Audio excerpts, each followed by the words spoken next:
ជំរាបសួរបងប្អូនទាំងអស់គ្នាថ្ងៃនេះខ្ញុំនឹងធ្វើមីសណ្តែកខ្មៅរបស់កូរ៉េហៅថាចាចាំងមៀនបងប្អូនធ្លាប់ឃើញអត់ក្នុងរឿងកូរ៉េគេញ៉ាំចាចាំងមៀនច្រើនណាស់បងប្អូនអាចសាកធ្វើតាមបានដំបូងហាន់បន្លែជាជ្រុងតូចៗដូចជាស្ពៃក្តៅមកខំកន្លះខ្ទឹមបារាំងតូចមួយល្ពៅវែងឬននងបារាំងមកខំកន្លះហើយនឹងខ្ទឹមខ្យល់ម្ដាមតូចឬស្លឹកខ្ទឹមក៏បានហើយចិញ្ច្រាំខ្ទឹមស2កំពឹសនិងខ្ញែកកន្លះស្លាបព្រាកាហ្វេមួយទៀតហាន់សាច់ជ្រូក2ខាំបងប្អូនប្រើសាច់បាយជាន់ឬសាច់ស្មើមុខក៏បានឥឡូវចាប់តាមធ្វើម្ហូបជាមួយគ្នាដំបូងចាក់ប្រេងឆា5ស្លាបព្រាបាយទុកឲ្យក្តៅក្រោយមកដាក់សណ្តែកខ្មៅ1ស្លាបព្រាពេញបើកភ្លើងតិចៗឆា1នាទីឲ្យឈ្ងុយ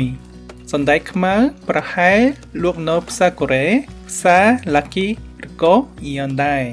1នាទីក្រោយចាក់ដាក់ចានផ្សេង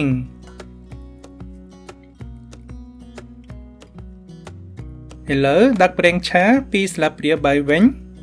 ហើយដាក់សាច់ជ្រូកឆាឲ្យឈ្ងុយ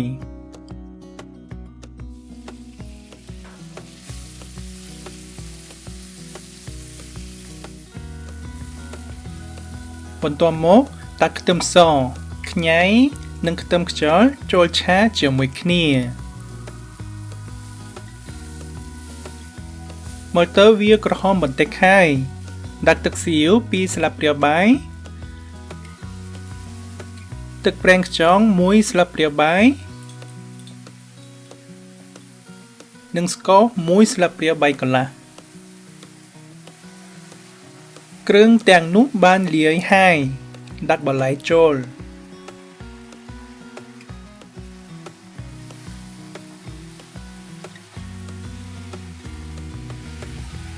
ពេលឆាចូលគ្នាសព្វហើយ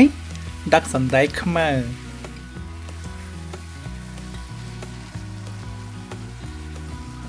ឃើញថាគ្រឿងទាំងអស់បានចូលល្មមដាក់ទឹក200មីលីលីត្រ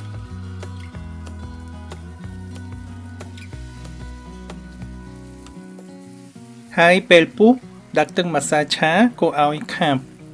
តែប៉ុណ្ណឹងរួចហើយ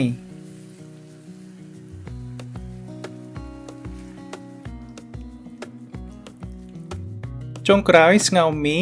អានឹងមីចាចាងលងនៅហាងកូរ៉េឬហាងចិនហើយដួសចាចាងដាក់លើមីលាយចូលគ្នាញ៉ាំបានហើយអរគុណបងប្អូនមើលវីដេអូខ្ញុំបងប្អូនចង់ចេះម្ហូបកូរ៉េផ្សេងទៀតសូម comment ប្រាប់ខ្ញុំផងអរគុណច្រើនលាហើយ